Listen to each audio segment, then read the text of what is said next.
Hello and welcome to this video guide. I will share with you step by step how to cancel EaseUS subscription. So if you want to cancel subscription, follow me in this video.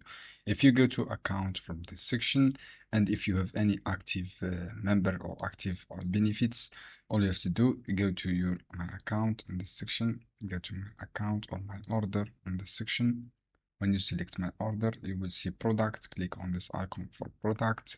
When you click icon of product, select stop automatic subscription renewal. This option. This is for EaseUS voice wave. Just click stop this icon. You will cancel it successfully. You can also go to your profile if you have any problem.